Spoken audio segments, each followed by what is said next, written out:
Ya baca jawab itu.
Thank you.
Hello?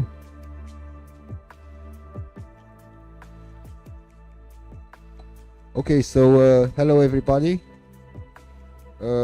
I will be the chairman of this last session of the workshop, which is dedicated to intermetallics, nanocomposites and nanomaterials. And I'm inviting now Alberto Bolero from IMD, from Madrid, to talk about nanomagnetism applied to the development of sustainable permanent magnets for energy and transport applications. Please. Thank you very much for the presentation. Of course, I would like to start saying thank you very much to the organization of this workshop. Excellent from every point of view. Okay? From the program, very nice. How you have cared of all of us, it has been fantastic. So for me, it was the first time in Romania, and really the experience has been wonderful. So thank you very much. And then I am going to start with my presentation. As you see, the title is rather general, okay? So it is not my intention to go deep into the systems.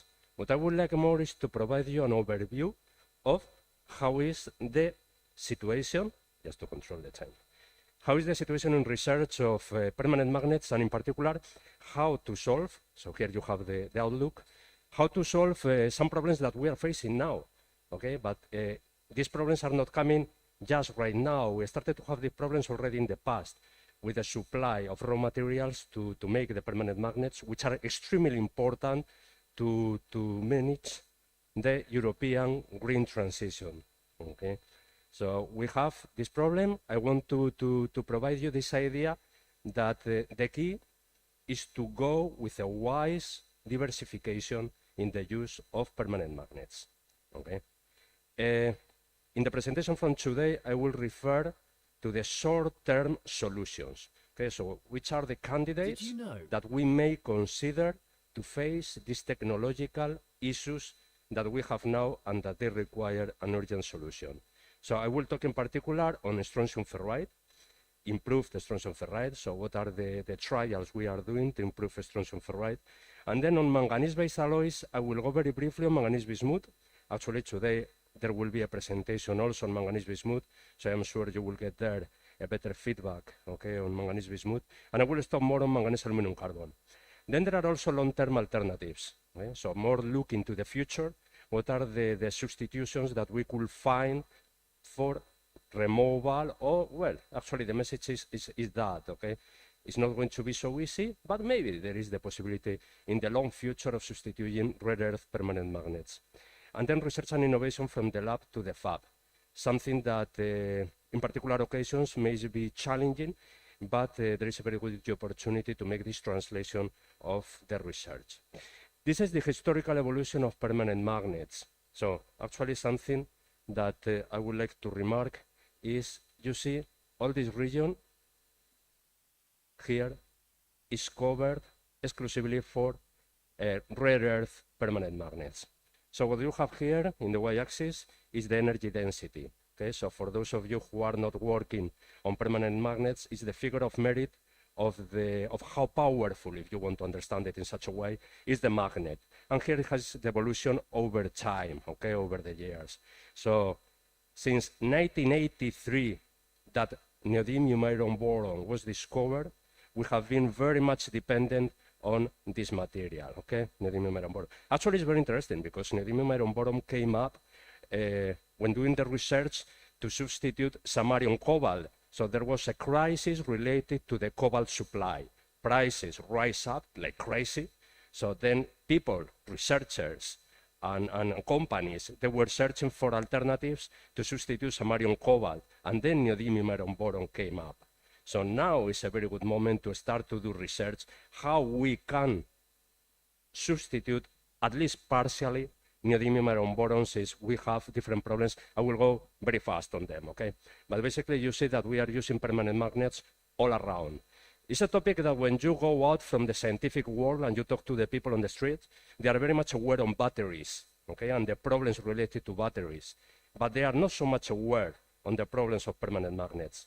Right? And not only the citizens, but also in many occasions, like I realized from a call that there was by the Spanish ministry, they refer to batteries, but there is not any mention to permanent magnets. When you are looking 2 years ago, when the calls starting to pop up from the European Commission, the first topic where the European Commission was investing money to try to find solutions, it was on permanent magnets.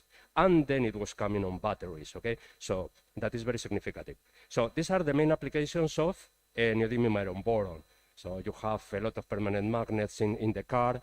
You have up to 8 tons of permanent magnets. Neodymium iron boron in the wind turbines actually is the equivalent to about 1,000 electric cars in terms of quantity of permanent magnets in just one single wind turbine. Okay? And these are the typical applications of ferrite. Okay? So you have also in transport, but not in the driving motor. Okay? So you have in different applications that there is in the cars, consumer goods, home appliances, industry. So of course ferrite, as you see here, this is the maximum energy density that you have for ferrite. Is rather small compared with a very large energy density that you can get for neodymium iron boron. Neodymium iron boron, I remember that the presentation from a colleague from China, he was saying that this is a gift from the gods, because it has such a wonderful structure, provide such excellent extrinsic magnetic properties coming from those intrinsic magnetic properties. And actually it's working very nice in very large volume applications like the wind turbines, but also in very small sizes. Okay? So this is a micromagnet that is part of the research we are doing. This is a FET Open project focused on making a micro machine for microsurgery applications. So one of the main challenges, it was how to manage to make such a small magnet, so this is 250 micrometers in diameter, with sufficient torque to provide the movement to the motor. So the idea is to place it on the head of this catheter and to make cardiovascular heart operations. So this we are doing in collaboration with other centers like and company like Boston Scientific. So again, it's very important and it's very nice to see how wonderful this permanent magnets of neodymium iron boron behaves independently on the site. But I showed you before this evolution of the energy density over time. But pH max, the energy density, is not the only thing to look at when you are going to applications. You need to consider corrosion resistance. Neodymium iron boron becomes corroded very easily. So you need also invest money to provide a coating to the magnet, otherwise it will corrode very easily. Imagine on these wind turbines when they are offshore, okay, the salt, the humidity, so you need to be very cautious with those coatings. Then the temperature stability, which at the end means to have a wide optimum operation range. The weight, okay, relating to the material density. If you are using magnets with a high weight, at the end, for example, in your car, you will consume more fuel or you will consume more battery. And then recyclability and sustainability. So the question is, can we substitute neodymium iron boron magnets? And the answer is, for some applications, we can. For some others, we cannot. But therefore, the idea is here to go to a diversification of different permanent magnets, a wise diversification, okay? So the message is not, okay, let's start now to produce very different kind of materials of permanent magnets, because then you are going to waste resources. You need to have a clear material for a clear application, okay, to focus very well. And for neodymium iron boron, we have, and I am sure you have heard a lot about it, we have problems, okay? As I was telling you before, we need on our daily life for many technological applications, but then you have the problem of here, you have the sales in millions over time. So blue is for neodymium iron boron. So you see that is increasing exponentially the consumption of neodymium iron boron magnets. But then when you are looking where do we get from the neodymium iron magnets, here is the production over time. So in blue is coming from China. China has about 93% of the production of neodymium iron boron magnets that we are using. Okay? And that is a terrible dependency when you depend on a single country to get the permanent magnets that you are using in your technology, okay, in your mobile phone, in your car, in your computer, everywhere. Then there is another problem. I will not go into detail today, but then is also we are not recycling. Actually, the recycling for permanent magnets is below 1%. So it's crazy when you think about it. So we are buying very expensive magnets from China, and then when our devices stop their life, okay, they achieve the end of life, we are sending them again to China. So they are doing the recycling there, and we are buying once again the material what we already had here, okay? So that means an increased cost, but also an increased environmental impact. Sorry, this is an image of one of the main deposits in China. And what you can see here, these are the two extraction points, and with green dots is the generation of residues. Actually, does this mean that we should stop the work on mining neodymium iron boron? No, and that is here the message. Globalization means we. Impact on you brings impact on me. Okay? So the environmental impact that there will be in China, it will affect all of us. So the solution is not, okay, so let's leave the mining to China, to Asia. Okay? No, that is not the answer. The answer is, let's do mining in Europe under the regulations that we have in Europe. Okay? And I tell you this because in the next 1-2 years, you are going to listen a lot about it, a lot, okay, from different European countries, because we have resources of rare earths.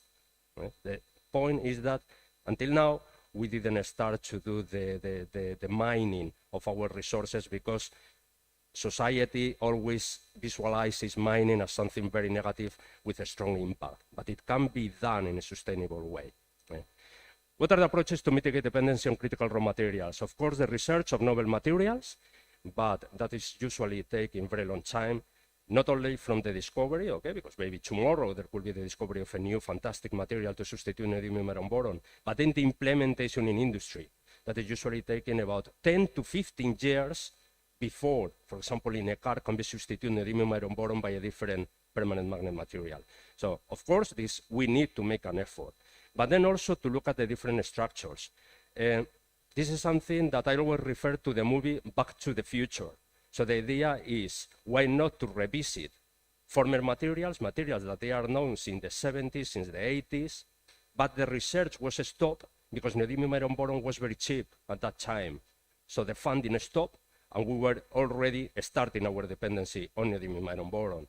So we have now technology, we have now knowledge. So why not to go back and to say, where did we stop at that time, and to continue from there to improve these materials? Exploring new phenomena, like for example at the nanometer scale. Again, this will listen along my presentation very often. Diversification of permanent magnet materials, and then very important, reuse and recycling. As I was telling you before, accompanied going together with design. Design is very important here and here, otherwise we will not succeed. We need to rethink our devices. But not only to take advantage of new materials, but also to make possible the recycling. For many devices now, it's extremely difficult to go to the recycling because there is not an easy way to dismantle the permanent magnets. So in rare earth permanent magnets, what's up in research and innovation? I will not go on it in every detail, but for example, it's working, different groups, we are working on improving and engineer the neodymium iron boron structure. The weakness is that still, in this case, there is a dependence on dysprosium. Dysprosium is a heavy rare earth and is the biggest problem because for neodymium there are different open mines around the globe, but the concentration, the natural resources of dysprosium, they are mainly in China. So therefore the problem. And then you may be wondering, don't we remove dysprosium from the magnets? Dysprosium is providing a higher temperature operation to the magnets and coercivity. So it's extremely important in neodymium iron boron magnets. We reduce it, we short the name as neodymium iron boron, but usually it's neodymium dysprosium iron boron. So that is extremely important. Development of reduced heavy rare earth magnets. This links with my previous argument to try to reduce or remove dysprosium. But then this is done by grain boundary diffusion. There is an homogeneous distribution of the heavy rare earths, dysprosium and terbium. But we can work on the redesign of the magnets to even take advantage of this. I will make you an example. One of the things that is happening is like when you have a pancake and you put the sweet on it, okay, the caramel. So basically what is happening is you have the sweet closer to the surface and then it's decreasing the concentration. So with this grain boundary diffusion is happening the same. So you put the dysprosium and the terbium on top, and then there is a diffusion. But in the inner part of the magnet, the content is very low. So the magnet is not homogeneous in composition. But then you can redesign the motor to take advantage, okay, that you have a higher heavy rare earth content on top than on the inner part. Then development of heavy rare earth-free magnets. They are done using cerium. Cerium is a rare earth, but it's very abundant and it's very cheap, okay? So it's not any problem. But usually you need to make use of cobalt, and cobalt again is expensive. There are not natural resources all around the globe, so very careful. And then nanocrystalline magnets is very interesting to go to the nanoscale, but it's costly when you go to production. But then, the point is, with all these approaches I was telling you before, to explore new nanostructures, to make use of different phenomena, redesign, that is, we need to play with to be able of making together this application range, or in other words, to make possible that ferrites can be also used in some of these applications. I am telling you ferrite because these are the examples I will show you. This is the energy product versus cost. So here, as you can see, there is a large area research for alternatives. It's true that it's challenging. What I'm going to show you now is profiting from exploring new phenomena and also not so new phenomena. This is this back to the future concept, then diversification and reuse and recycling. Basically, what we have is, we are starting with a material with excellent intrinsic magnetic properties, but we need to go from these excellent intrinsic properties to outstanding extrinsic properties. And the key here is the nanostructuring and phase transformation that we do during the processing. An example that I always do with this is when you are cooking. So first you go to the market and you try to get the best products, okay? So that is here. So you go, you the best vegetables, the fish, and you say, oh, this one is very nice. But then, if your cooking, your processing is not good enough, you are going to spoil the final dish. So you need to be very careful with the processing to end with a high quality product, okay? And here I am going to show you an example. This is something we did in a former European project, and this was the NanoPine project. And the idea was to remove neodymium-iron magnets from this motor and to substitute by a strontium ferrite, okay? So here you have an image of a typical microstructure of these platelets, of this powder of a strontium ferrite. Here you have the formula, okay? So it was working. I'm going to show you if I am able of doing this.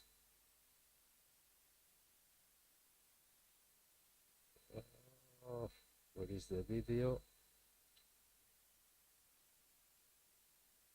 Okay, let's go here.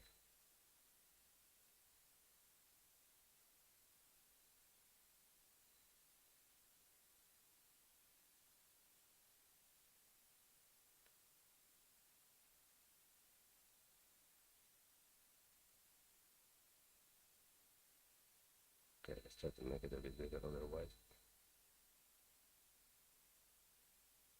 So what you are going to see is the motorbike that we did at the end of that project, okay? We were working on the improvement of strontium ferrite. And we substitute. So this motorbike, the motor that you can see there on the back wheel, is completely done of ferrite. So that was possible, first, by improving the magnetic properties of the ferrite, but then also through a redesign of the motor. This was a prototype, okay? So still it had limitations, but as you can see, it was possible. The motorbike looks smaller, but that is not the case. The guy was very tall, okay? This is a Danish guy, very, very tall, okay? So it's not a toy motorbike, it's a standard motorbike, and the motor was there.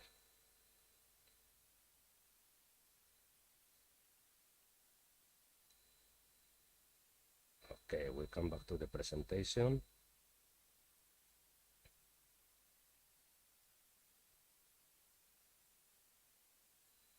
But this I always like to say, it may sound like it was only an engineering work. No, because for physicists, that can push it up, like to say, this is always an engineering work, like how to redesign the motor, which, no. So we will go backwards. So backwards it was. What we produced were magnets, 32 of these poles, okay? 16 in this disc, and of course it's a rotor, so you need to face it in this design we did with another disk with other 16 of these strontium ferrite magnets.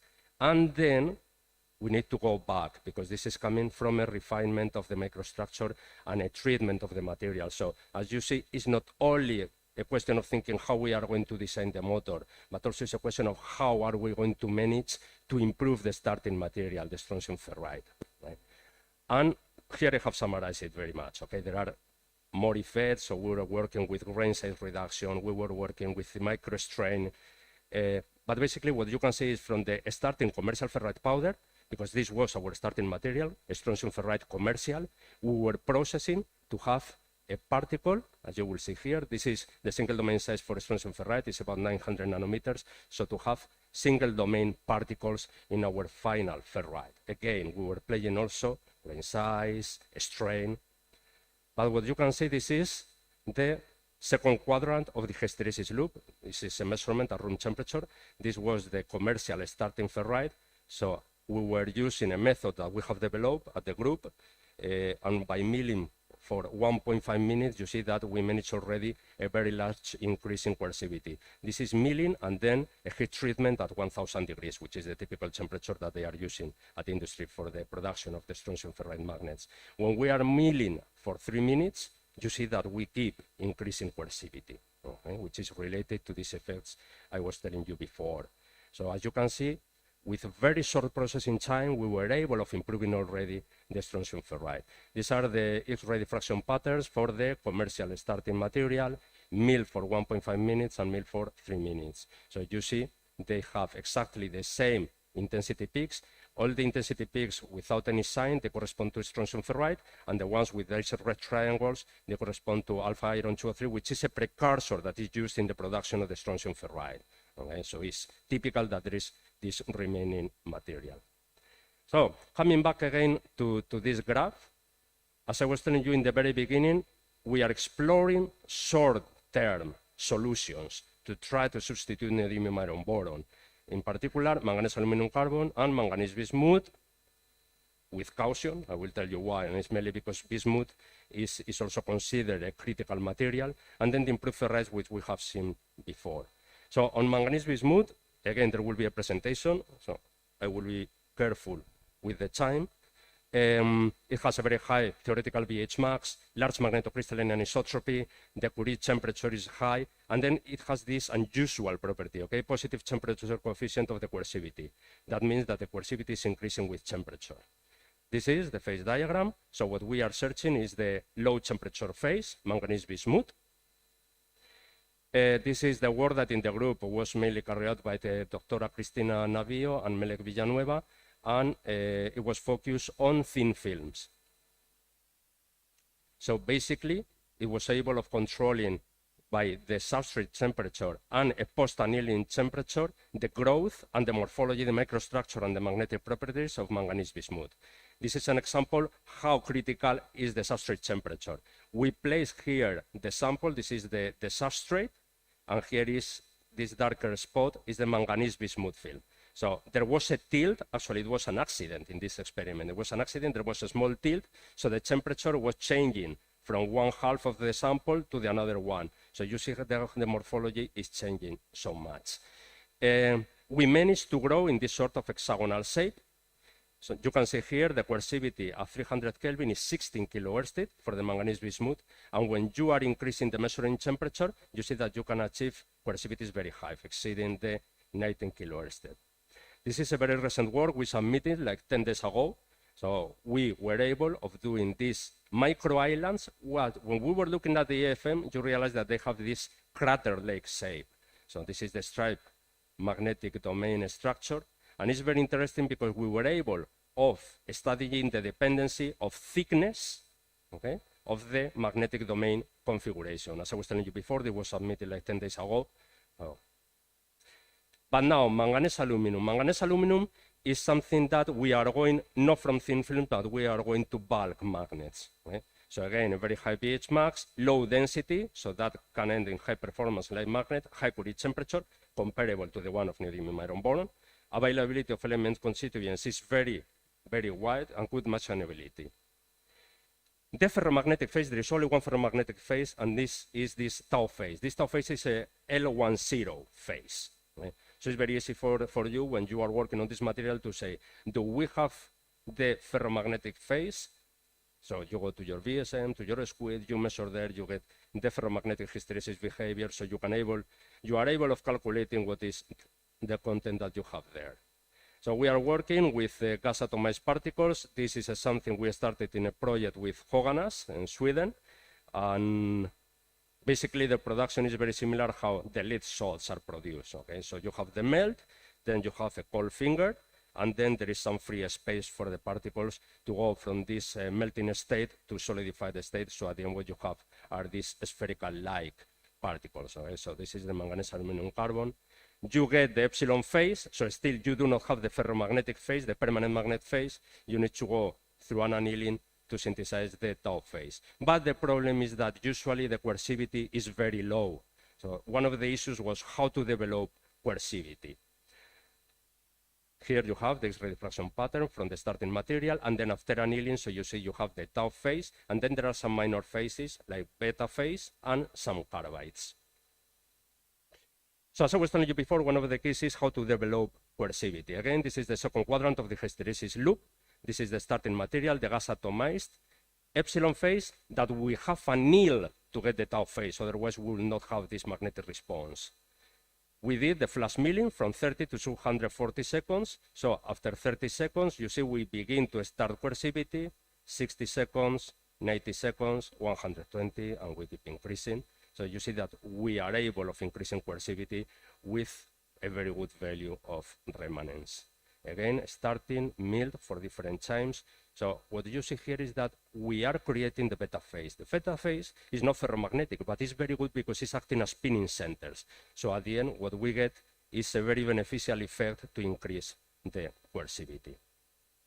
But we need to go from powder to bulk magnet. So this you cannot go into the product. You need to be able of producing the magnets. In principle, you may think that what you should do is to go from epsilon phase, annealing to get the tau phase, the powder, and then to go to the compaction to have a magnet. Our approach was different. It was, okay, here we are going to apply temperature and pressure. Let's try to do it in a single step. So starting from the epsilon phase powder to make the compaction under temperature. And here you have the comparison. This is the starting powder, epsilon phase annealed to get the tau phase. And here you have our approach and the standard one. So you see that basically the result is extremely very good. It's very similar for both of them. When you are looking to the X-ray diffraction pattern for one step or two steps, again, you see that the X-ray diffraction patterns for the hot press magnet, the real magnet, is very similar. Again, the morphology of both, they are very comparable independently of what you are starting. And actually, these results I show you on ferrite, manganese, aluminum, carbon, were the starting point for a project that we started. Now we are in 1 year. And the idea is to have, by 2025, 8 pilot plants in Europe for the production of strontium ferrite magnets and manganese aluminum carbon. So we are 20 members, and there are 13 industrial partners. And this is a good example of translation from research that started as basic research to industrial production. Right? So this is the consortium. So we have key players around the whole value chain. And the idea is, as you see here, powder, polymers to make the compounding, magnets, and then integration in motor pumps. This is in the driving motor, okay? So electric motorbike, electric bike, and electric scooter, actuators, and then in some appliances of the cars. So as I was telling you before, this is mainly intended to substitute, this is in the short term, and as you can see here is for substitution of bonded neodymium iron boron magnets. So still we have plenty of space for going higher. How well we are doing? Well, here you can see after 1 year, we have already produced at industrial scale the tau manganese aluminum carbon phase. So this is 15 kilograms, big piece, okay? And here you see what we are doing with ferrite. I showed you before coercivities of about 3.5 kilohertz. Now we are actually, the last results, very close to 7 kilohertz at industrial scale, right? In the long term, you can think on different materials. What we are exploring is L10 iron nickel phase. So the question is if maybe the solution is coming from the space. Why from the space? Because this phase is found naturally only in some meteorites. So what we are doing is to try to synthesize this phase in the lab. That we are doing it in the framework of ERANET project with different partners, and also in collaboration with other institutes. And also, now we are starting a research project with Bosch in Germany to try to check out how it will be possible to synthesize with scalable methods in the lab this L10 iron nickel phase. So mainly the message to conclude is first, diversification. And I am using this analogy. This is the Van Eyck tree, which is able of producing 40 different fruits. So that is diversification in the permanent magnet sector with a wise focus into the applications. Okay? The development of more efficient magnets, revisiting known permanent magnets without rare earths, and also I think it's very interesting to check that manganese aluminum carbon may become very soon a commercially available magnet. With this, of course, the people that are making possible in my group, so without them, all this work will be impossible. As you know well, they are the driving motor of our groups. I use the opportunity to say that there are open positions, so if anybody is interested, the students or already doctors, so there are 2 predocs and 2 postdocs positions. And I would like to thank you for your attention. And just to leave the last slide, so you are very much welcome to attend GEMS that we have the pleasure that it will take place in Madrid next year. So please come to visit us to Madrid. Thank you very much.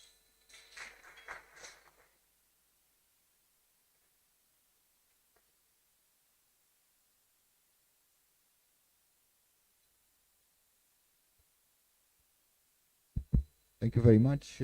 Unfortunately, there is no time for questions, so I'm inviting the next speaker, coming from, again, from IMD,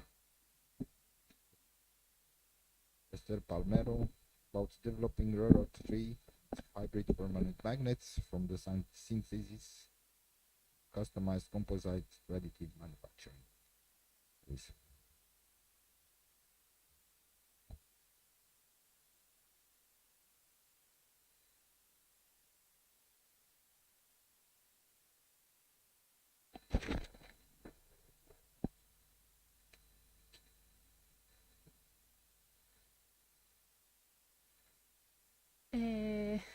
Good morning, everybody. First, I would like to thank the organizers for giving me the opportunity to be here today, and to all of you for attending this talk. Well, I will talk about the possibility of developing rare-free and hybrid permanent magnets fabricated by additive manufacturing, going from the synthesis of composite materials. Why additive manufacturing? With these technologies, it's possible to fabricate functional elements with a reduced restriction in shape and tune properties.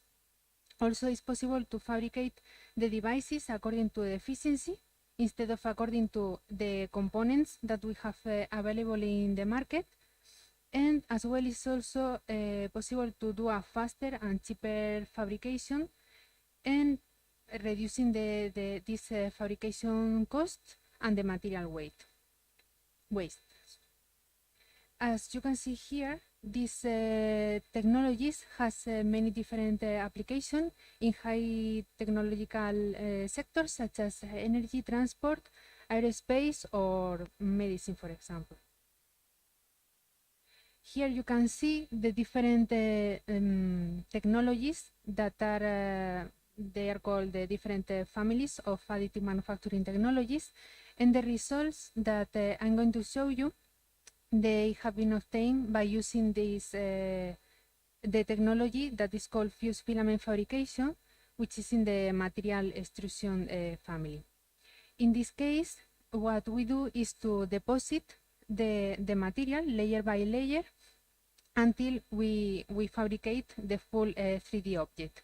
We can use different materials such as polymers, thermoplastic, and also different combination between materials, obtaining composite materials or loaded inks. In this case, with this technology, we are using low-cost equipment, and it's possible to apply and use a broad range of materials.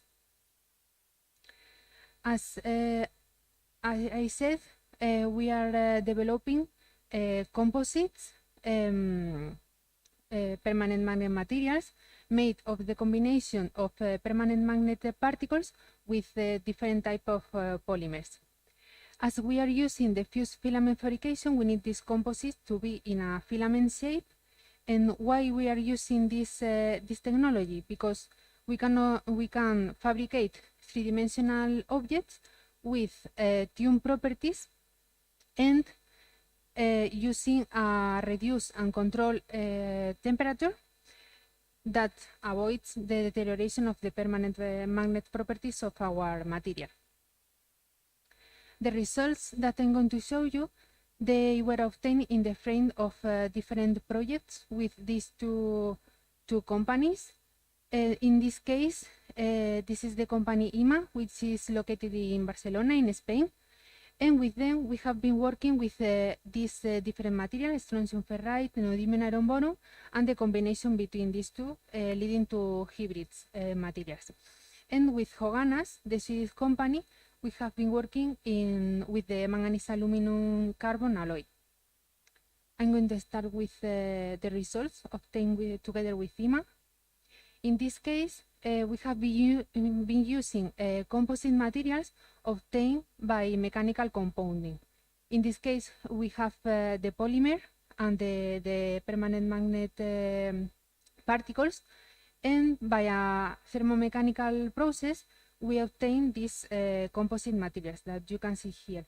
In both cases, well, we have been working with strontium ferrite and neodymium iron boron, and in both cases, the pellets that we obtain, they are highly loaded. As you can see here, over 90%, 98% of content of the permanent magnet material. Here you have some SEM images of the morphology of the composite pellets, and also you can see here how the strontium ferrite and the neodymium iron boron particles, they are quite different in the shape and also in the size.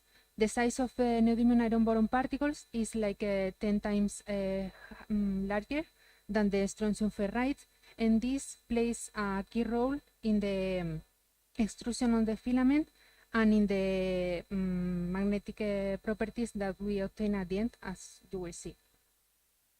When extruding the pellets, we obtain this type of filaments. You can see that they are meters in length, and they are quite flexible, something that we need for 3D printing.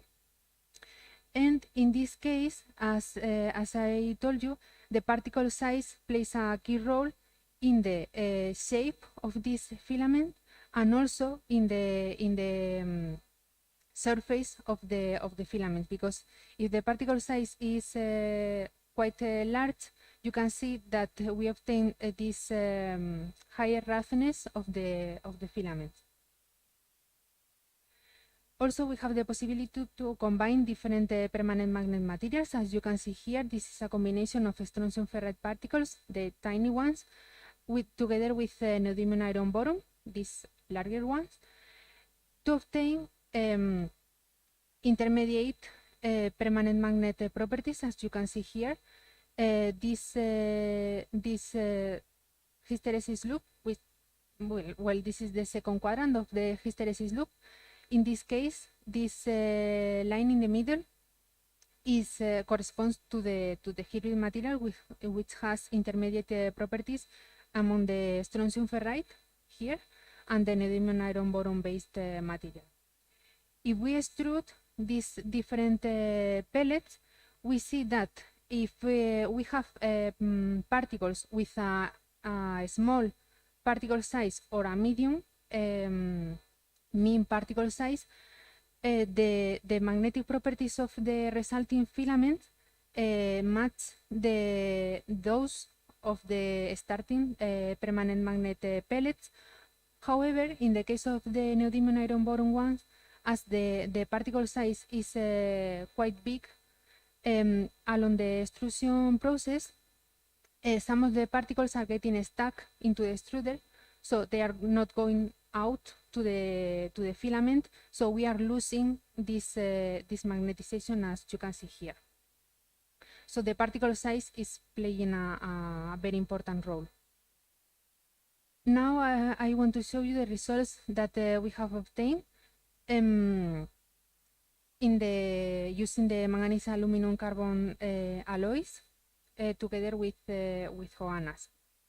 In this case, we have been using gas atomized manganese aluminum carbon particles, and these particles must have the ferromagnetic tau phase. And so in this case, we have been using the solution casting method because the mechanical compounding has some limitations, as the type of polymer that is possible to use, and also the formation of aggregates. So how to combine these two, the polymer and the magnetic powder, by this solution casting method?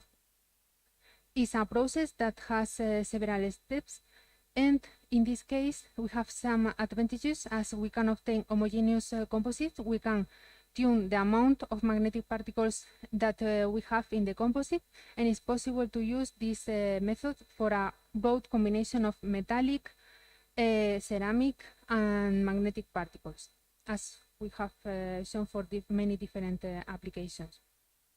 So here you have a couple of examples of the composites that we have synthesized, and as you can see here, we can tune the amount of magnetic particles in the composites, and as well the magnetic properties of the composite. The coercivity remains the same after the synthesis, and we can tune the magnetization of the resulting composites. We can extrude this composite. We obtain meters long filaments with a circular cross section, and we are not deteriorating the magnetic properties of the resulting filament, neither by the synthesis process of the composite or by the extrusion process.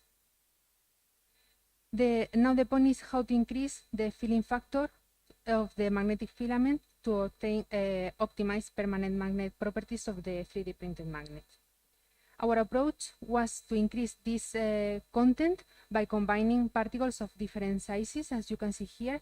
Again, we have used the gas atomized manganese aluminum carbon particles, but separated in fine and coarse particles with different mean particle sizes. We have combined using different fine to coarse particles ratio, and we prepared the composite materials. We saw that again the composites are quite homogeneous. The polymers cover homogeneously the particles, and we saw that the fine particles are getting into the gaps that the large particles are leaving among them. If we extrude these composites, we can see that also this particle size is playing a key role in the shape of the filament, and also in the appearance of the surface, as you can see here. So in this case, this filament will be suitable for 3D printing, but this is quite fragile. So we can play and tune the combination of different particle sizes to obtain a highly loaded filament with enough flexibility to be used for 3D printing. We measure the magnetic properties, and we see again that there is no deterioration of the magnetic properties of the composites and the filament. And we use this optimized filament for printing objects with different shapes and with different sizes, as you can see here.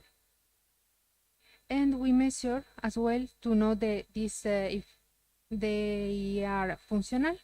The printed magnet, we print some disk, and we measure the magnetic flux at the surface of the printed disk. We saw that we obtained the signal where the disk was located. So we can say that we can use these synthesized materials for 3D printing. For example, components for sensing devices. And just to end, so we were able to synthesize homogeneous composite materials, rare-free alternative materials with no deterioration of the magnetic properties of the composites or the particles that we have inside. And we obtain continuous and flexible magnetic filament to be used for 3D printing. Just, I would like to thank the group of permanent magnets and application and all the industrial and scientific technological projects for being able to obtain these results. And thanks to you for your attention.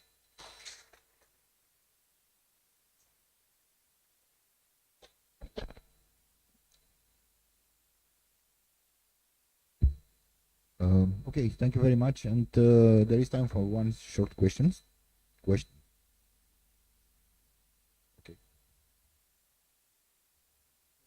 Thank you very much for the presentation. For this field is very interesting. And well, there are many things that I didn't know, and they are very interesting. But in the talk, in the previous talk, I mean, it was used strontium ferrite just for this. And I guess that the problem was of compactation. Maybe you have just, after that, you have mechanical properties problems. So that's the reason that you are trying to use composite materials. And I was surprised because you were using a composite material in which you have neodymium, strontium ferrite, and the polymer over there. Why are you trying to use the mix or the hybridization of both of them? And the second question is, you were saying also that if you have a compactation, the magnetic property, the energy product is not changed. I'm surprised of that. Yeah, so the thing is that the first question, so we were combining these neodymium iron boron particles with strontium ferrite to avoid to avoid partially the use of rare based permanent magnet materials due to the criticality of these elements. And because, for example, for some different application, we don't need to have a material that is fully made of neodymium iron boron. So if we combine with strontium ferrite, we can obtain intermediate permanent magnet properties that are enough, for example, for our application.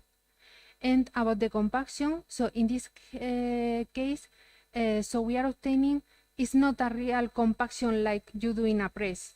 So we are trying to combine these cores with fine particles to fill the gaps that for example, if you can very fast, if you see here, so we are trying to fill these gaps to obtain a high filling factor of our composite materials, but they are not compacted, let's say. So we are trying to fill this gap because with the large particles, we are not able to place a big particle here inside, but we can fill these spaces with tiny particles, let's say, to increase this permanent magnet content. Okay, thank you very much. Let's thank the speaker again, and I'm inviting the next speaker, who will be Nicoleta Lupu from the Institute of Technical Physics from Iași, talking about, once again, magnetic nanowires. No, nanocomposite permanent magnets based on manganese bismuth alloys. The role of LTP phase content on the structural and magnetic behavior. Please. Because they are really dealing with a lot of magnetic nanowires, so I thought that it will be again this. No, not today. So good morning, good afternoon, everybody. I don't know, it's still morning. I would like to thank the organizers, to Victor, for inviting me to be here today. And because of him, today I'm going to talk about hard magnetic materials, even if our group is mostly known for producing soft magnetic materials and sensors based on such kind of materials. So this work on nanocomposite permanent magnets based on manganese bismuth alloys was done by my colleagues. I lost the. By my colleagues Tiberio and Marianne. They did most of the work, and as the group leader, I'm presenting the results. So this work was started a couple of years ago and is still work in progress because we still have a lot of things which are not clear, and we are trying to understand what's happening in such kind of materials. And as you will see, we try to combine the manganese bismuth with other compositions to get better hard magnetic properties. So I don't know how clear is this graph. Probably if you can switch off the light here, it would be much more clear. I don't know, I cannot see very well here. But what I wanted to say, I mean, in this periodic table, the data have been presented first time by Professor Coe in 2012, but then Frederic Mazzalera updated this periodic table and is actually, oh sorry, I went to the other. So it's called the cost periodic table and gives information about the materials which are useful for magnets. So all these materials which have this black box here, they are most used for producing magnets, different types of magnets, not necessarily hard magnets, can be soft magnets as well. And what is important here with different colors are presented the costs of different materials. So as you can see here, because as Alberto mentioned before, there are many groups of hard magnetic materials. Permanent magnets are used for various applications. He talked about neodymium iron boron, then Esther was talking about the ferrites. There are also iron platinum alloys which are used for particular applications because of the cost. As you can see here, platinum is one of the most expensive materials. But the idea is to work with cheap materials, and I didn't put here a table with the abundance of such kind of elements, but transition metals are the most convenient ones. Of course, cobalt is a little bit more expensive, but is still abundant. So that's the reason why for particular applications they are using, especially for military applications, samarium cobalt is preferred to neodymium iron boron, but neodymium iron boron is used mostly for many applications surrounding us. So I put also here a graph of the applications of permanent magnets is complementary to what Alberto shown in the first talk today. So by market share, and as you can see here, most of the magnets are going into the motors, and with the electrical cars developing nowadays more and more, we have more and more such kind of materials involved in this application. Then we have a small amount in sensors, in generators, the medical devices, MRI, for separation, which is very important, especially for very expensive materials, for loudspeakers, and also there is an important percentage of permanent magnets which are used in hard disk drives and optical disk drives. So the permanent magnets and the materials people are using, the combinations of materials, are extremely important for various applications. So sometimes, as the speakers before from this morning, they also mentioned, it's not necessary to have only a large coercive field. Sometimes moderate coercive field, combine it with large saturation magnetization, and most importantly, with large magnetocrystalline anisotropy are much more important depending on the application. So I'll not insist on that because I have the same graph, but is updated, but is saying the same as Alberto was mentioning before. I'm just repeating what he said. For the mass market, the most used materials are the neodymium iron boron and the ferrites. The others, they are used for particular, for niche market applications. So the idea is what we can put in between, because the neodymium iron boron and neodymium dysprosium iron boron are very good. They have very good performances, magnetic performances, but the problem is that most of the raw materials are coming from Asia, from China.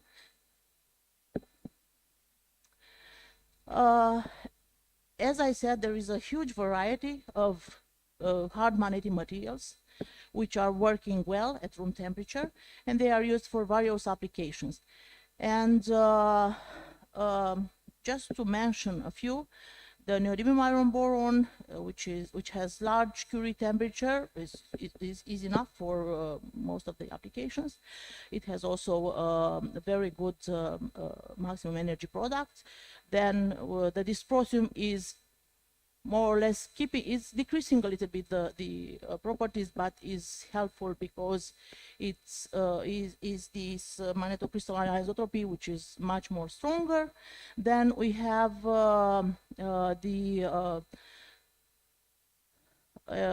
iron nickel, which was mentioned before, but this one is mostly, I mean, there are many attempts by different groups in the last couple of years in United States, in Japan, in Europe, as Alberto mentioned, trying to synthesize this iron nickel L10 phase with the desired properties, but it's pretty difficult because it is requiring very huge pressures to synthesize with these very good properties. Then we have the iron cobalt, the manganese aluminum. Manganese bismuth is here. Bismuth, as if you remember from the first slide, bismuth is not that expensive, but still there are problems working with it, and people working in the superconductors also are using the manganese 2 bismuth phase. So we have, and here we have the samarium cobalt, which is preferred for niche applications because it's much more expensive, and the alnico, which is these are the most the oldest, I think, on it, the aluminum nickel cobalt materials. So I'll go now to the bismuth manganese phase diagram. Alberto was showing it before. So our focus is to synthesize the alpha phase, which is the low temperature phase. And it looks like it's a kind of, I don't know if it's to call it nightmare or to call it luck for people working on permanent magnets. The alpha phase in this case is a tetragonal phase, as the 214 one in the neodymium iron boron. So it looks like the tetragonal phase is the favorite for getting better hard magnetic properties in the permanent magnets. So the phases, as you can see here in this X-ray diffractions, they are very similar. So this one is the high temperature phase. The other one is the LTP phase, the low temperature phase. This one is the alpha, and the other one is the beta. And here is a simulation for a material in which we have 50% HTP and 50% LTP. So as you can see here from the peaks, they look very similar, the two phases, and sometimes it's very difficult to identify these peaks, especially in bulk synthesized materials. So which are the pros for this material? Alberto said we need to look with cautious to this system with manganese bismuth.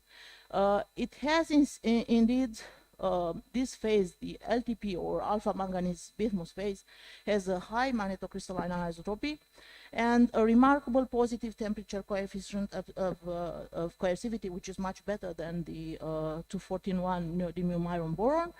But there are always problems in controlling the phase segregation and inhomogeneities which are appearing during the preparation of such kind of materials. The idea is that manganese bismuth, manganese aluminum, and other binary compounds have been well described in this thesis in 1943. So Guillaume actually discovered that such kind of material, manganese bismuth, has a very large coercivity. So things are always repeating because the Leib's phase for the neodymium iron system was, I think, first time published in 1937 in a Nature paper by, I don't remember exactly which was the name of the person. So things are repeating. But of course, in 1943, it was difficult to characterize this phase, so it was just a prediction in this thesis dissertation. So what was our aim? When we started, we thought, okay, why not combining manganese bismuth with neodymium iron boron and check what is happening? Because we did in the past some work on combining soft magnetic materials and neodymium iron boron, and we were able to increase the to enhance the performances of the magnet.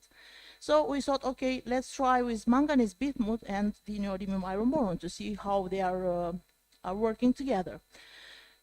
But the main problem was with this LTP phase. So this was the nightmare, how we can increase the content of LTP by controlling somehow the processing of the manganese bismuth. We worked with melt span ribbons, so to produce the alloy, which has, because once the alloy has less bismuth or less bismuth rich phases, then it is possible to control much easier the manganese bismuth LTP phase in these materials. So what is known, because there are many groups which worked on these manganese bismuth alloys, and it is known that the induction melting is not the technique which is good to use to produce the alloys. It is also known that powder sintering, which usually maximizes the contact between the components, is not providing the expected amount, because there are groups which tried to use the sintering to produce such kind, and grinding and mechanical grinding to produce such kind of materials.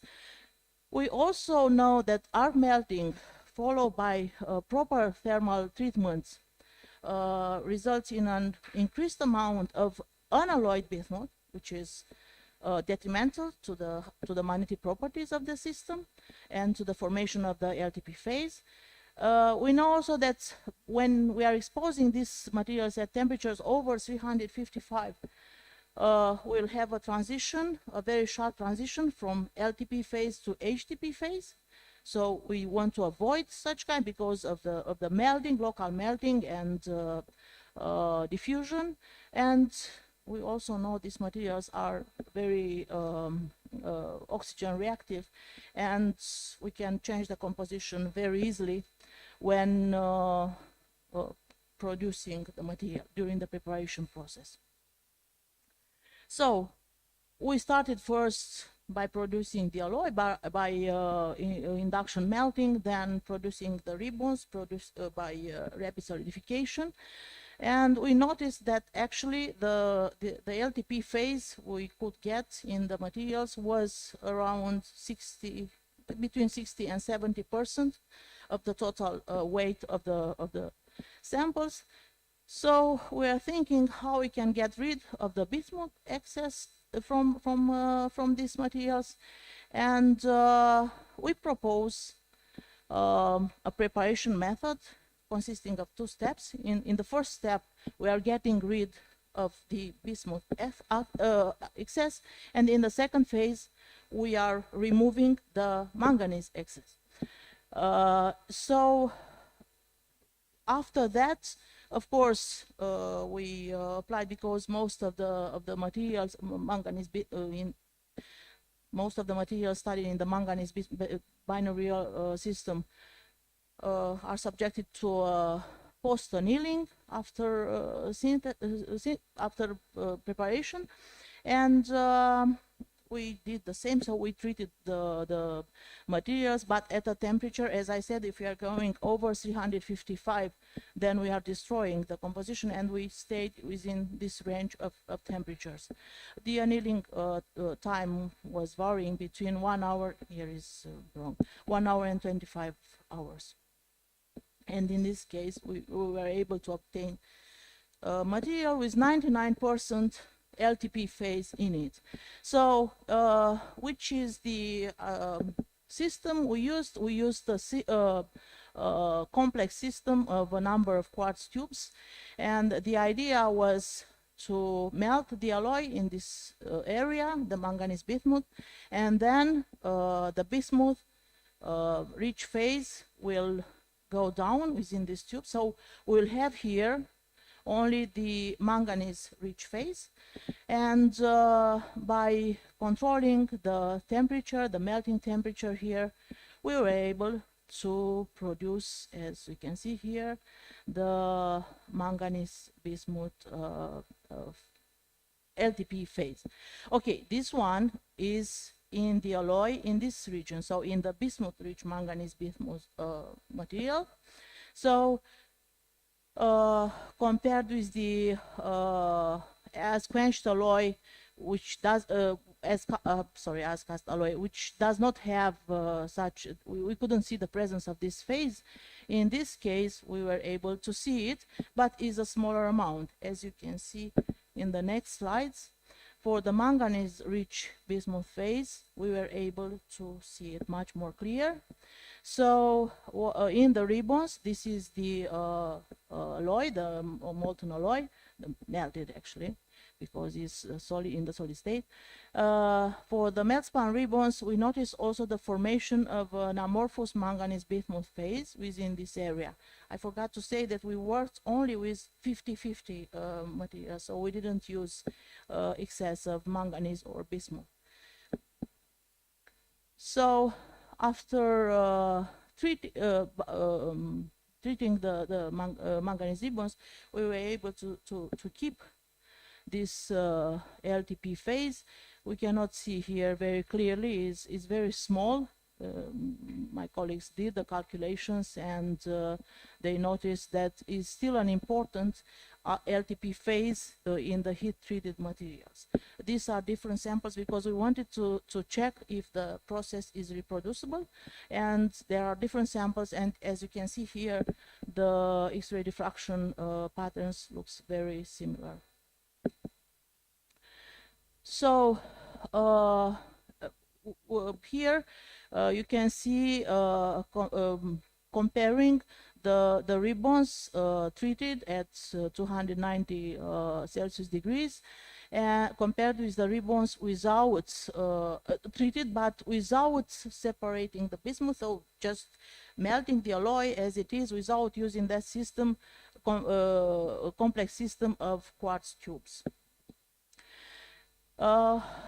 We've noticed a very important modification in the magnetic properties of the materials, and if we are looking here, for example, this one is the as cast alloy after separation. So we got rid of bismuth, we got rid of manganese rich phases, and you see how it looks after preparing the melt-span ribbon without annealing.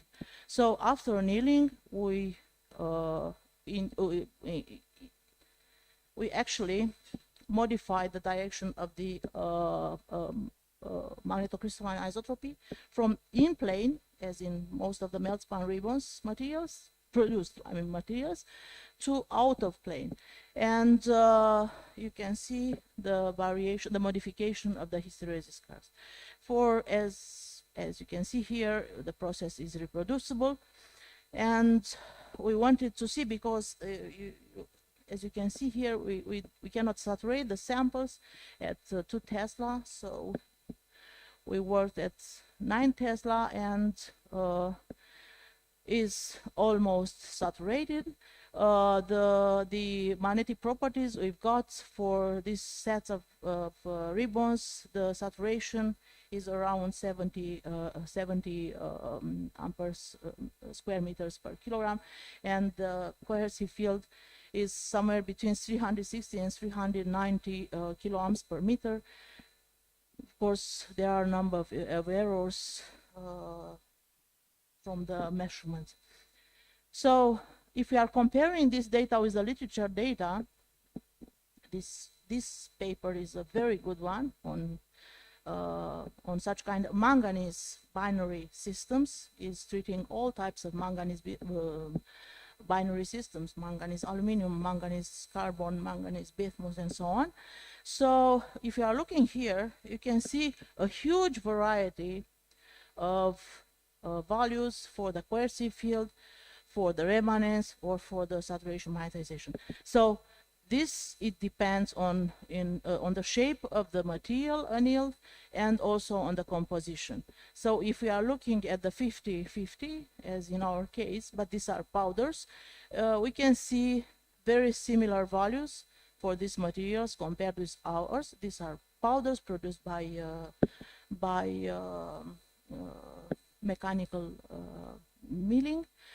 And here again, there are more types of samples reported in the literature. As you can see here, there is a huge variety of properties you can get in this system, depending on the type of material, on the shape of the material. I didn't see here thin films, but I've noticed in other papers also is more or less a similar variation, a wide variation of properties depending on the preparation conditions for thin films as well. So, as I said, we started the results I shown you on manganese bismuth as the last one, but we obtained it. But we started with this one, so we started with 241 phase of the neodymium iron boron ternary system, and we produced ribbons, we produced powders, we annealed the powders at the optimum temperature, and we used 2 methods, spark plasma sintering and dye compaction technique, to produce these bulk shape samples. So we milled the powders, so the powders are obtained from the melt span ribbons precursors. The melt span ribbons have been annealed, thermally annealed at the desired properties, and then the milling, we done the milling in various wet and dry environments. So in argon, in oleic acid, and in liquid nitrogen, we kept the same conditions for the ratio balls active material, and all the time we use the same rotation milling for the preparation of the ribbons. And here are the hysteresis curves we obtained for these for various combinations of neodymium iron boron and neodymium iron boron manganese bismuth powders. And as you can see here, so these samples have been prepared by spark plasma sintering. So at very high temperature, we did the sintering at higher temperature, and at moderate sintering pressure. And it is well known that spark plasma, spark plasma sintering is very useful for materials sensitive to the grain growth. So is a method to hinder the growth of these grains, and that's the reason why we use first the spark plasma sintering. But we noticed that actually the properties are deteriorating when adding the manganese bismuth. So in this case, we just mixed the powders and did the compaction. In this case, we also applied a post-sintering annealing at 290 degrees for 1.5 hours. But we didn't notice an enhancement of the properties, but on the contrary, the deterioration of the, at least for the coercive field, because the saturation magnetization remained more or less similar. So we tried to use cold sintering, and in this case we did a sintering at room temperature at a much larger sintering pressure, and we applied the same annealing at 290 Celsius degrees, but we noticed that in this case we need to anneal the samples for longer time. So the results are shown here, and as you can see here, we have an enhancement in the coupling of the two phases, but it's still not perfect. So we still need to play with this cold sintering, and probably, because I know additive manufacturing is a very useful tool to sinter different types of materials, probably if we would use that, it would be even better. So that's what the reason why I said in the beginning, this is still work in progress, because the results are very preliminary in this case. So you can see here from the X-ray diffraction patterns that we are keeping the 214-1 phase of the neodymium iron boron and the LTP phase of the manganese bismuth. So in conclusion, we designed it and implemented this method to increase the content of LTP. So we succeeded in producing 99% LTP phase in our materials, in our melt span ribbons. But the final, as a plus is the fact that by using this combination of powders and by cold sintering, we were capable of increasing the temperature coefficient of coercivity compared with the neodymium iron boron, just neodymium iron boron simple phase. And is still work to do, and I'd like to thank you very much for your attention.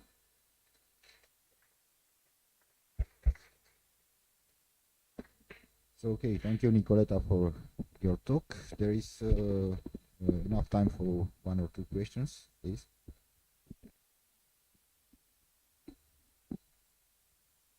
Thank you, Nicoleta. Very nice presentation. And as you said, it's a nightmare to work with bulk manganese bismuth. Did you check the stability over time for manganese bismuth? Because that is something that we realize that it becomes oxidized, like for example, in the case of thin films, if the coating is not good enough, over hours. In hours, it's oxidized. It's not in hours, but is in days, even if we use the glove box to keep the samples and with in a protective atmosphere. Each time we want to repeat the measurements, we need to produce a new set of samples. So they are really, I mean, you need to work with caution, because otherwise you can get whatever. Who knows what is there. Okay, so, thank you. And if the chairman, you are very straight, do you allow me a second question? Yeah, okay. What are you using neodymium iron boron, the precursor? Is gas atomized particles or they are flakes? They are flakes. They are prepared from melt span ribbons. And did you try to combat under application of magnetic field to orient? No, because I mean, for the cold sintering we can do that. We didn't do it. For the SPS, it's impossible. I mean, we don't have the system in. We cannot. There are huge currents inside, so it's.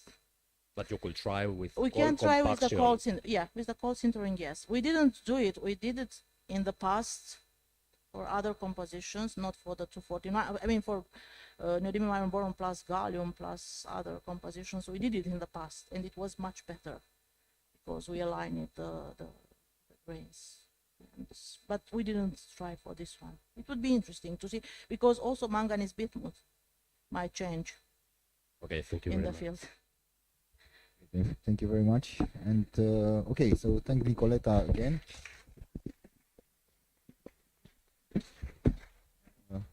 There was a slight optimization in the program of this day, so we'll take the coffee break right now for a quarter of an hour. And then the last talk and also the concluding remarks and some discussions, some free discussions will follow after the coffee break, because previously we had the coffee break quite close to the lunch time, so there was no sense. So enjoy your coffee break and see you in a quarter an hour.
Hello again.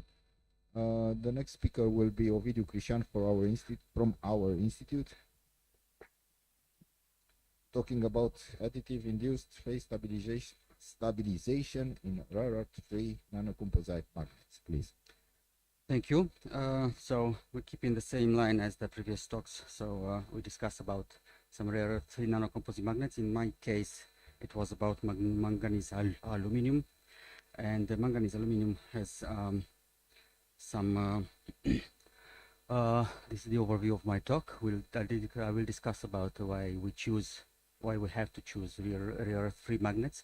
Then I will discuss the methods that we use to investigate this kind of alloy, the results, and then some conclusions. So we have, as you know, there is a very large interest in the world now to replace, let's say, the most, or if we possible to use not so much, or to replace completely the rare earth elements, because they are among the most depleted raw materials. We'll know that there is a huge discrepancy in the available quantities of rare earth materials, where the most of the resources are concentrated in China. There are also a lot of efforts from the other side of the ocean for the in the United States Department of Energy that has similar initiatives like in Europe. There is the European Raw Materials Alliance, so there is a concentrated effort to counterbalance, for example, the influence of China on the market of the rare earth materials. Like we have heard before in the talk of Nicoletta, it's very difficult to replace completely the rare earth, because it's you will have to get to trade off a lot of the properties of the good properties. In some of the applications, we can use low-cost solutions with potentially reasonable coercive fields but large specific magnetization. In manganese aluminum, that's responsible for this is the F phase center tetragonal tau phase. To stabilize this phase, it's quite difficult. I will show you why. And for this, we can consider that in the binary alloy, we can add some additional elements just to be sure that we can stabilize better this metastable structure, which is responsible for the good magnetic properties.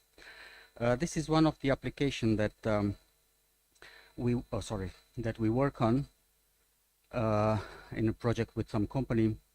So we have an implant where we have two potential magnets here and here, and we can fix this implant better than in the case of a normal continuous implant that is much more easier to use for the elderly, and not only for the people who had difficulties in motoric difficulties to change or to replace this implant or the crown by itself in the mouse.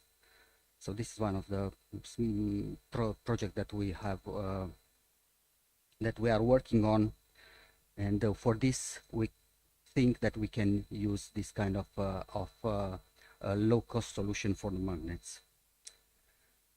So what about a little bit about the manganese aluminum? This tau phase is obtainable in a very small compositional interval from the phase diagram. We have normally it's in between 51 and 58 atomic percent of manganese, where we can make this tau phase, and it happens only after annealing. However, you cannot get rid completely of the other phases, such as the gamma 2 and some other mixtures, for example, the aluminum solid solution in beta manganese. However, we think, well, we know from the literature, but we also tried several other compositions, but we know that adding carbon to the binary alloy increases furthermore the magnetization, and we hope that it increases the stability of the tau phase. So there are several pathways that we can obtain this gamma phase. It's we have the ultra-fast quenching of the epsilon phase, which is the parent phase that you obtained in the cast state, and followed by the slow cooling of the parent disordered epsilon phase, which is the way that we choose to do this kind of alloy. We need the annealing temperatures that are above 650, that we know from the literature, that when above 650 Celsius to decompose the tau phase. So that's the metastability that I was talking about. That if you go well beyond this temperature, you risk to decompose this phase of interest. So fast cooling is the method that we try to do to avoid this splitting into the let's say parasitic phases. So for this, we will show that magnetic behavior of this manganese aluminum doped with carbon is quite. They are very sensitive to the concentration of the carbon, and not only of the concentration of the carbon. I will show you afterwards that very slight changes in composition can change completely the properties, the magnetic properties of the alloys. So we have two compositions that we have done. Difference is very small. Manganese 52, aluminum 46, manganese 53, aluminum 45. We have done that by direct quenching of the melt, the classical method. We have studied by the differential scanning calorimetry just to check where is the transformation. We see that there is a little bit of transformation here, phase transformation here, where it's about 500 Celsius. This is, we assume that is the structural phase transformation that leads to the formation of the tau phase. These were the conditions of annealing of the measurement. For the case of the other side, this is for the manganese 53. For the manganese 52, there is a postponing of this effect by 100 degrees. It's about 600. This transformation, so there is already an effect of the change of the composition. We see that the transformation, the delay, there is a delay in the formation of the tau phase, most probably, which is related to the higher activation energy.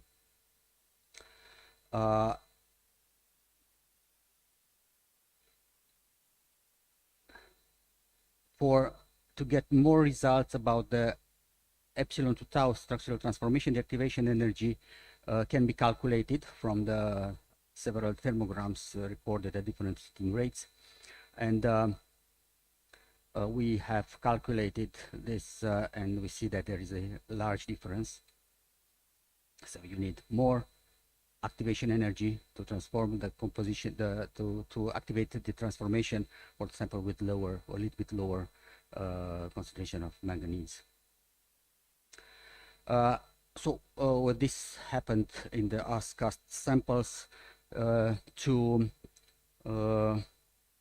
get to form and to maximize the content, the abundance of the tau phase. We have annealed at temperatures which are well beyond these values of the phase transformation that we observed in the differential scanning calorimetry, and this the annealing was undertaken, say, at 700 degrees for 1 hour.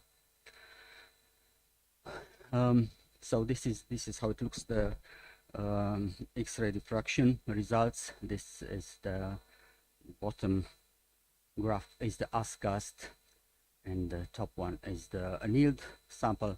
So you can see that we have a lot of epsilon phase, which is the parent phase from which this tau phase will emerge, and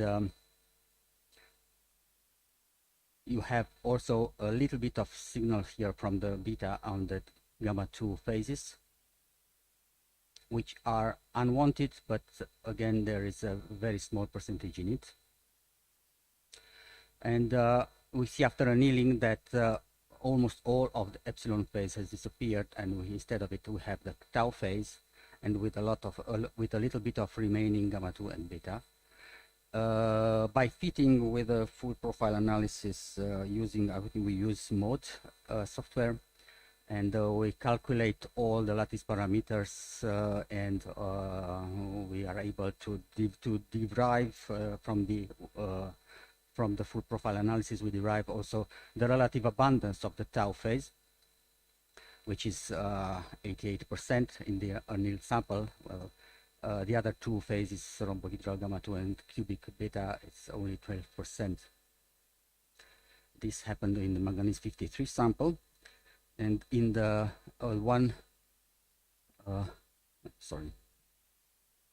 and the 52 sample, sorry, this is wrong, this is right, this is right, this is wrong here, so it's vice versa. So this is the 53 sample. In the 53 sample, the situation is a little bit similar, but we have calculated a little bit of more tau phase, about 91%. And all these lattice parameters and the average crystal size that we calculated are depicted here. So there is not much difference here, and also not in the lattice parameters. However, the message here is that we have a little bit of more increase of the tau phase in the manganese 53. This is the same results, not very spectacular. The surface is rough. We have some dendritic type clustering of individual nanograys in the case of the manganese 53, which is here. And such kind of aggregates.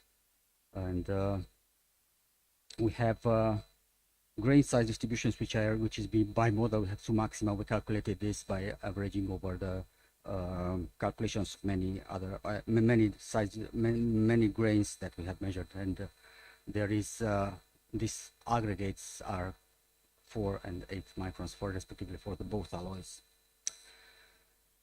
Now this transformation can be studied also in an evolutive way. So let's say we can do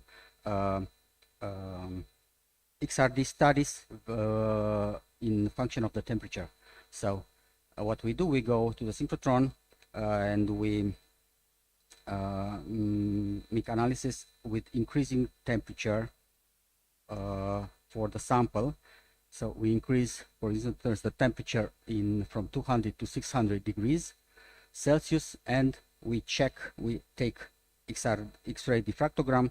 We measure all the that we done before, the parameters, the lattice parameters of the formed tau phase. I don't have the spectra here, but what is important is that we can plot, for instance, here we can plot the abundance of the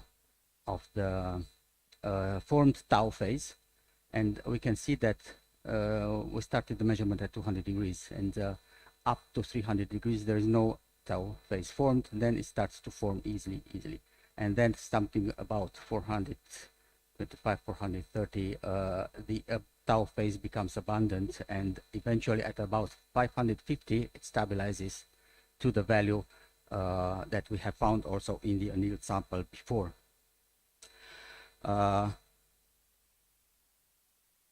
The measurement protocol was in 50 by 50 degrees Celsius, but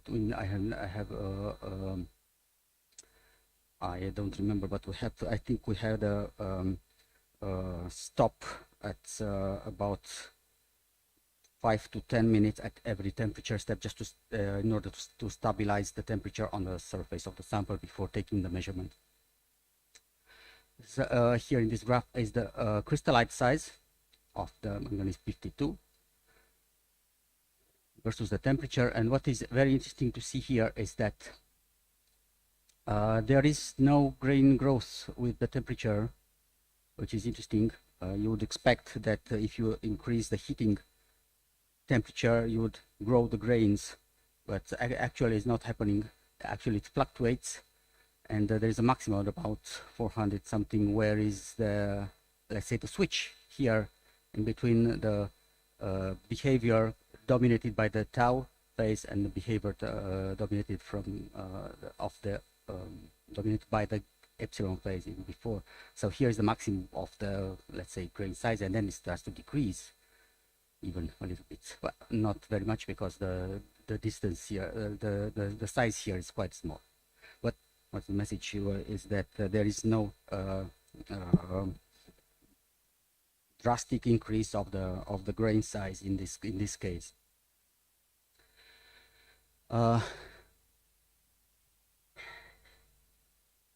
That's was I have discussed before. This is explanation. I go further. Magnetic behavior we have studied on the samples annealed at 700 and compared with a sample which is in the as-cast state, and we see that we have no magnetization whatsoever for the as-cast states with applied fields at a field of about 80 kilohertz, and the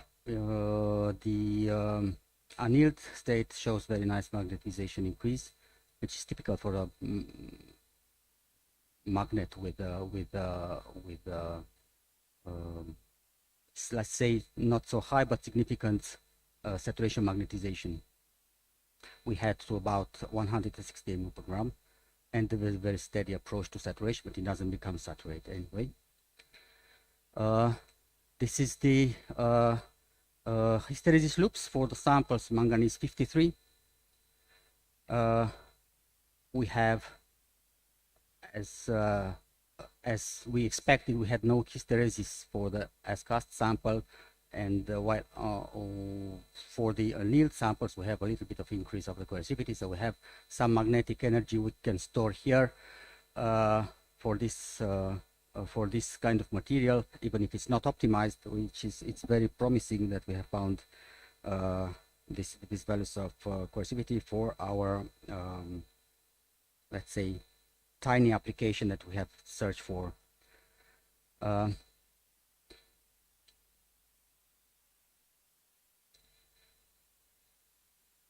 Here is the I have plotted the temperature independence of the coercive field for low temperature measurements.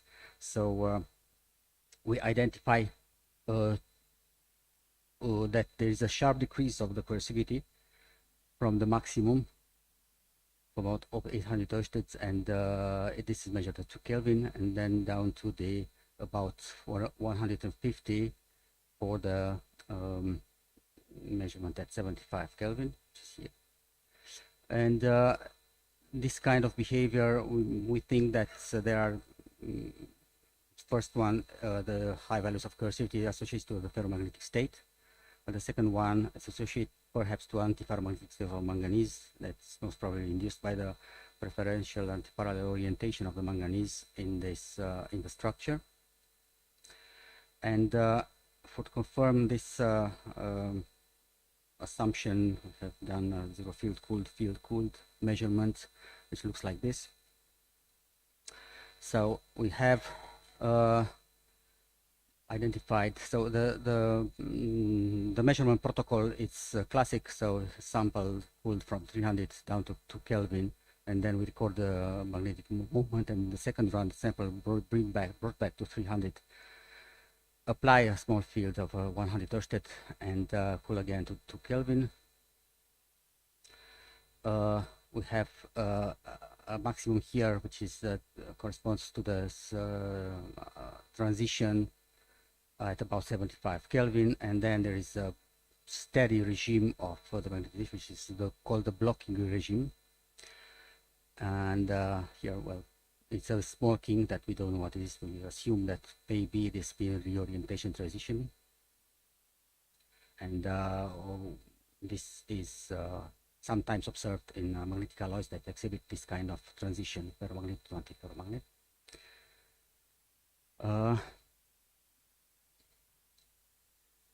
So this is to summarize the magnetic properties that we have seen.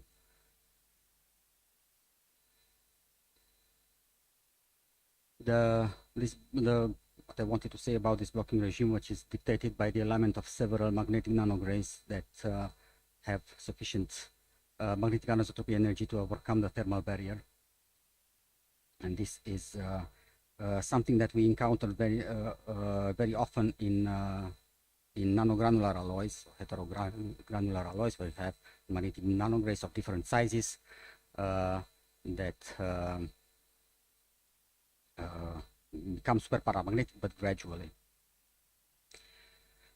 For the sample, for the loops of manganese 52, only 1% of manganese less, so we don't find any of this coercive field that we have found before.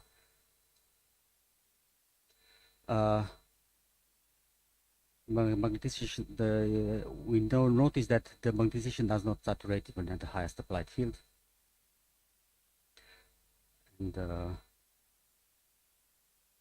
now we seen this not in the major, but not even in the if you zoom down here, we don't see any of this hysteresis that we were expecting in like in the case of manganese 53.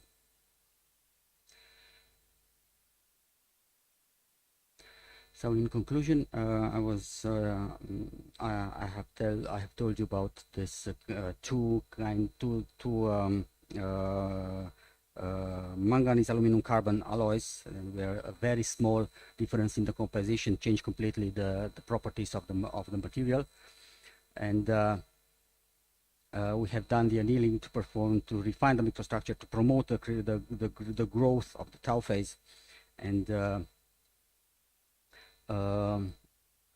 while we have found that epsilon phase was predominant dust cast sample after appropriate, we have annealing, we have achieved almost full epsilon tau phase transformation, and we monitored this phase transformation with the temperature, with evolution of the temperature synchrotron X-ray radiation, synchrotron X-ray diffraction, and we have found that for the low temperature regime there is a complex behavior where we see for manganese 53 quite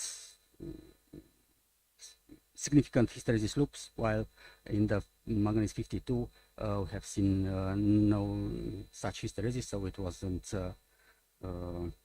it was just to show that there is very small tiny interval where this tau phase can be found. Okay, thank you very much. That was all. So thank you very much. There is time for some questions.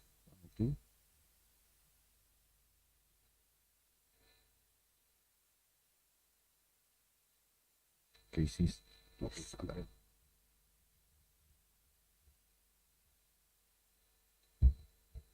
Thank you for the nice presentation, Ovidio. I was wondering what are the requirements for this application that you are searching for the implants of coercivity and remanence? Well, we have to first of all, for this kind of application, we have to move from ribbons to nanopowders. Then we have to do the sintering. The sintering is another step. In doing sintering, you can change completely the properties. So we have to be careful to avoid this kind of, let's say, I don't know, extra heat that you put. We are about to study now with a sintering. I've done some small discs and which are sintered, and we have to redo these measurements just to check that if we keep this composition and we sintered, it doesn't go, let's say, in another way, this property. So we expect to increase the hysteresis by doing the sintering, but we are not sure. So for the technological application, this is the step forward to do this disk as it is required by the specific design of this abutment, which is called, and then check the properties again. And are you thinking on SPS? Yes. Thank you. Thank you. Okay. Are there any other questions here?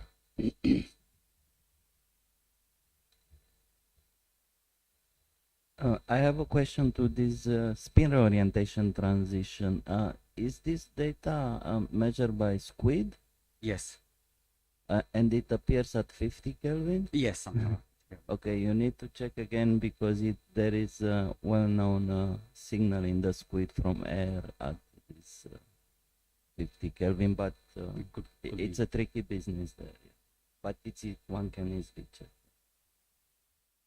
Yes. Could be. Could be. Okay. We didn't go further. We didn't. Yeah. You mean it was? We didn't go further further with this. Yeah, it was an apparatus artifact or something like this.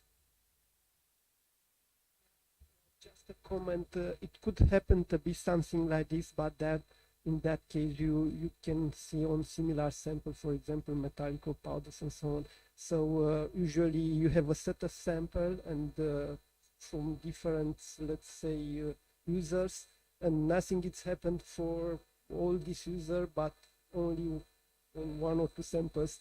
So it's difficult to say that. Okay, thank you very much again.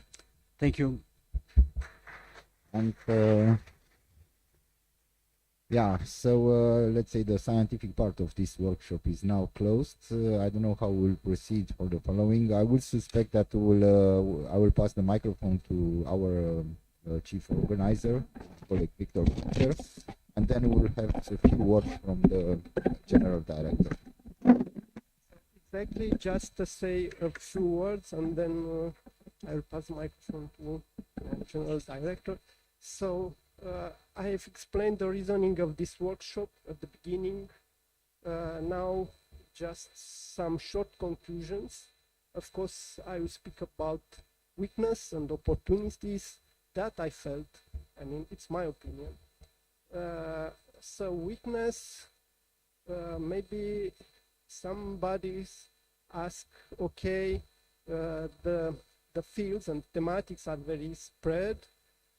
Here, magnetism, superconductivity, some people see as different directions.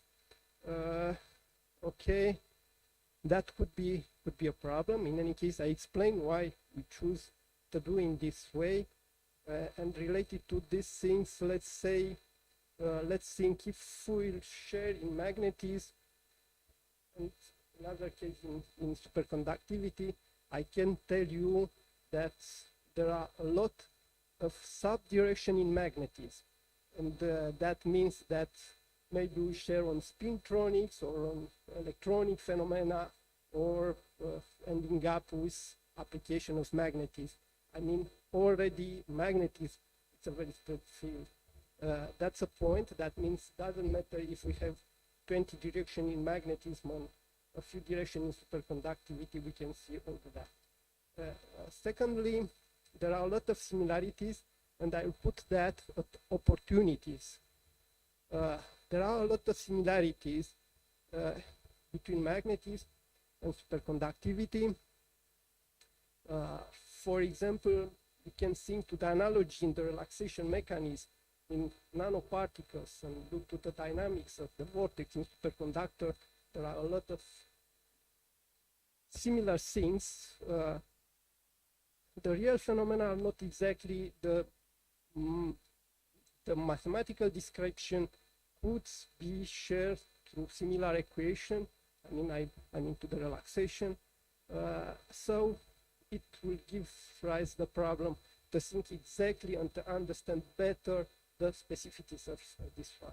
And if I turn back to the other opportunities, you have seen in magnetism, what about the electronic structure and to the possibilities of investigation, and end up with the application, and that it was to the last session application. So I think it's very important for the people working in application to see exactly, in many cases you have seen some people who work at macroscopic level use commercial powders and try to improve the device in that case. It's very nice to have this full connection about the possibilities to investigate electronic phenomena from different points of view and to go up to the final product of application. So that I found as the main application, that the main opportunity of this workshop, and I hope that the time spent here was useful from this respect. Although sometimes you felt that you are not completely involved in the thematics that was presented. And thank you very much for your presence here. And now I pass the microphone to Michael.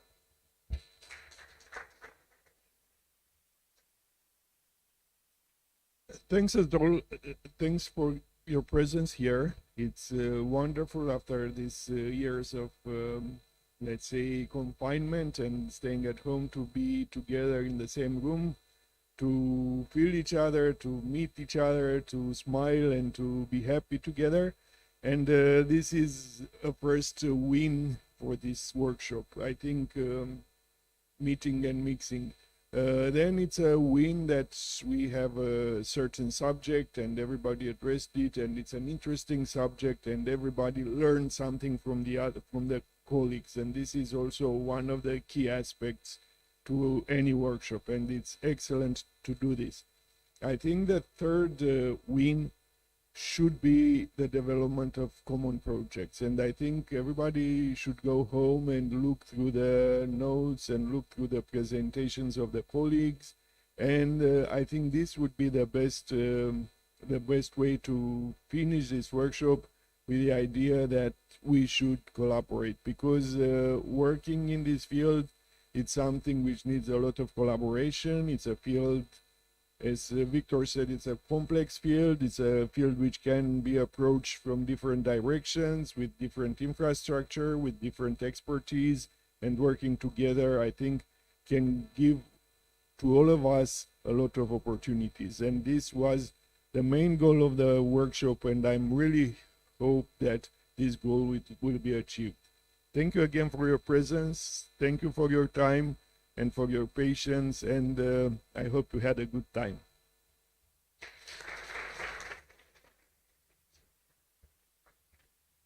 Okay, I don't know what's happened next, so Victor.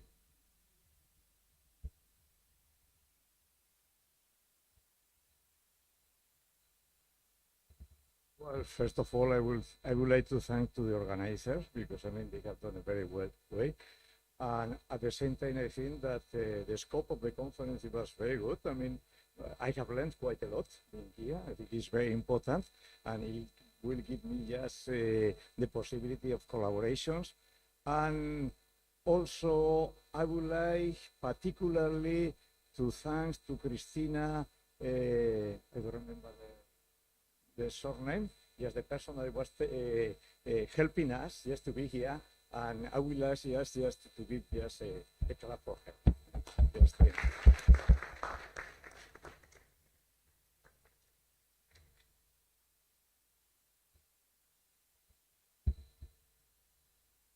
Anyone else? Say a little bit what will happen next. So okay. Also we thank to the people's watching on Zoom and following us, and we thanks very much to the presenters on the online presenters, and we are sorry that they are not here. And now, so there are a few tens of minutes for discussions. If you let your colleagues, and now we can open discussion of your common interest, but from person to person. So is that on, not together. And then will be the lunch. There is the program, and of course that that will end up. Yeah. Okay. So from now you can discuss between your. I mean, it's a kind of free time just for discussion.